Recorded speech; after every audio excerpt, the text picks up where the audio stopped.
qué responde el descenso de llegadas a las Islas Canarias? Las autoridades aluden a que es cooperación desde los pueblos de origen. Sin embargo, hay denuncias de organizaciones que refieren que se trata de una externalización de las fronteras. Pagar a países terceros para que impidan la salida de las barcas, a menudo con métodos que vulneran los derechos humanos y ojo al dato, porque aunque las llegadas caen, el peligro no solo sigue, sino que se reinventa. En 2025 se ha abierto una nueva ruta aún más larga y mortal que sale directamente desde Guinea a Conakry, y para los pocos que logran alcanzar tierra, el futuro inmediato es incierto. Según el gobierno de Canarias, hay casi 6.000 menores de edad no acompañados bajo su tutela, con los recursos completamente desbordados, a la espera de que la política española decida cómo repartirlos por la península. Y por otro lado está la naturaleza y su clima. En esta zona coloca su cuota para los descensos, en medio de la esperanza por mejorar la calidad de vida.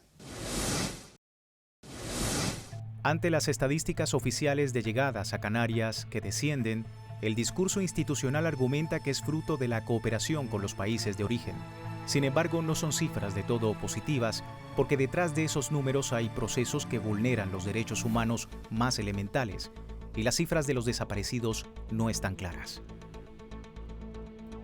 Los números señalan que entre el 1 de enero y el 28 de febrero, 1.274 personas llegaron a Canarias por vía marítima frente a las 7.138 que lo hicieron en el mismo periodo de 2025.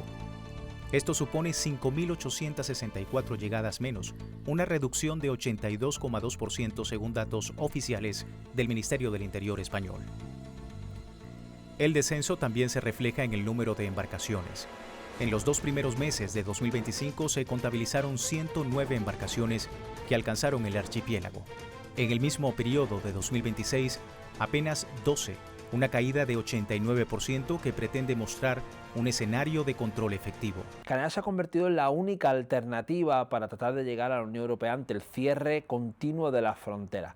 El Mediterráneo, ya sabemos que en la última década han sido más de 30.000 las personas que han fallecido. Es un cementerio líquido, y así se conoce al Mediterráneo ante esa política migratoria de la Unión Europea, que lo que ha provocado sin duda es muerte. Tal es el caso que conocemos una minúscula parte de las personas que desaparecen, porque en los naufragios que se repiten no solo en las costas de Canarias, sino también en las costas africanas que tratan de llegar, hemos visto en los últimos años cómo han aparecido incluso cayucos con personas migrantes prácticamente en estado de descomposición, que han llegado hasta el Caribe, que han llegado incluso a Brasil. Y es que las Islas Canarias son minúsculas islas en el Atlántico, en ese mar inmenso, en ese océano inmenso en el que se juegan la vida miles de personas cada año.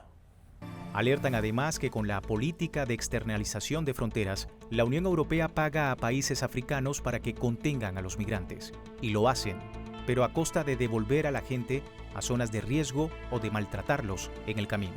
Y entre esa externalización, las autoridades españolas y europeas están buscando centros de detención, acuerdos de colaboración y además financiación para que esas fronteras lleguen mucho más lejos. Se está dotando a cuerpos policiales para que repriman a las personas migrantes que quieran llegar a la Unión Europea. Incluso están abriendo centros, como es el caso de Mauritania, que ha denunciado la Fundación Por Causa en una investigación. Se habla de centros de investigación, centros de detención, donde incluso hay menores que trataban de sortear las fronteras y acaban en estos centros para repatriarlos posteriormente a sus países de origen, o incluso abandonarlos en el desierto, como ya se ha constatado en varios puntos, principalmente en Níger o incluso la propia Mauritania. Por tanto, estas políticas de Europa han ocasionado que aperturen nuevas rutas, como la que parte desde Guinea a Conakry, la cual debe recorrer una distancia de más de 2.000 kilómetros para llegar a Canarias.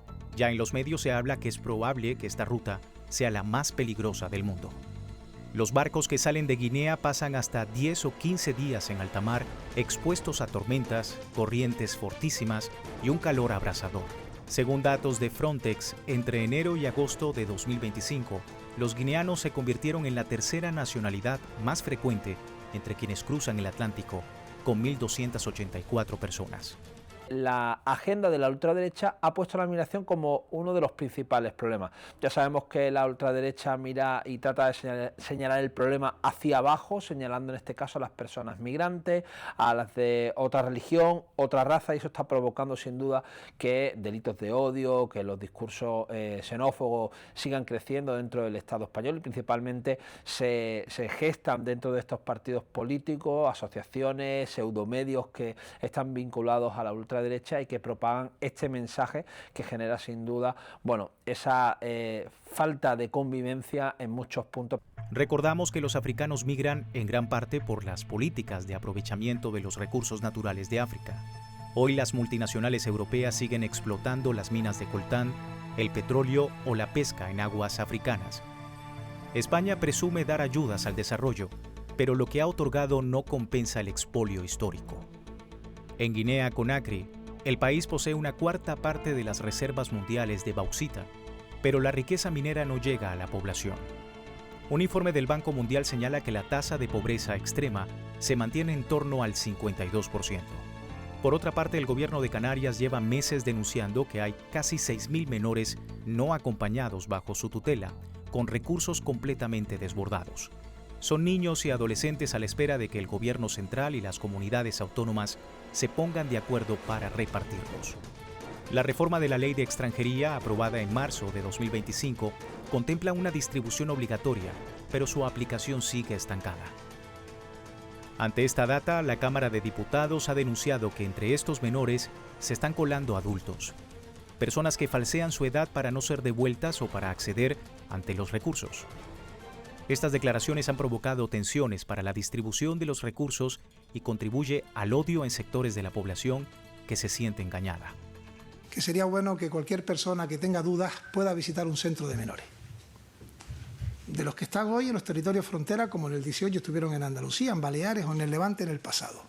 Y que vean que en espacios donde caben 20 personas hay 300 personas. Y que son jóvenes de 15 años, de 10 años o de 5 años. Que no pueden ni siquiera ser escolarizados en las mínimas condiciones dignas.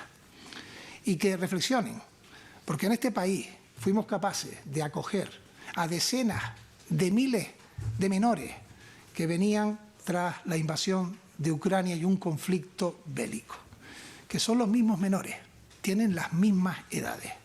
Lo único que les diferencia es el color de la piel. Otro punto en esta radiografía migratoria sucede en Mauritania. Una investigación de Human Rights Watch, publicada en 2025, indica que en el control fronterizo surgen extorsiones, arrestos masivos, detenciones durante días y semanas sin agua ni comida, expulsiones colectivas, palizas y torturas, siendo los mauritanos quienes más sufren este tipo de violencia y discriminación. En el caso de los últimos años, que hemos visto cómo esa externalización ha llegado a otros países, también como en el caso de Níger, en el caso de Argelia o incluso Mauritania o Senegal, vemos cómo las autoridades están tratando de construir centros operativos, centros de detención. Ya es el caso de Mauritania, está constatado, son centros donde se les retiene, donde se les priva de libertad sin ningún tipo de fecha concreta, se prepara su expulsión y además están sujetos, bueno, a condiciones infrahumanas cuando los cuartos de baño, los aseos prácticamente están colapsados, el servicio de la alimentación es prácticamente básica y ese es el modelo que pretende exportar la Unión Europea. Según datos de la Cruz Roja, las salidas desde Mauritania cayeron un 89% entre abril y diciembre de 2025 en comparación con el mismo periodo de 2024. Pero al mismo tiempo las salidas desde Gambia se duplicaron de 9 a 22 y comenzaron a registrarse salidas desde Guinea, reflejando que el desplazamiento hacia el sur es la prueba de que las políticas de externalización no frenan la migración, solo la incrementan y abren vías más peligrosas.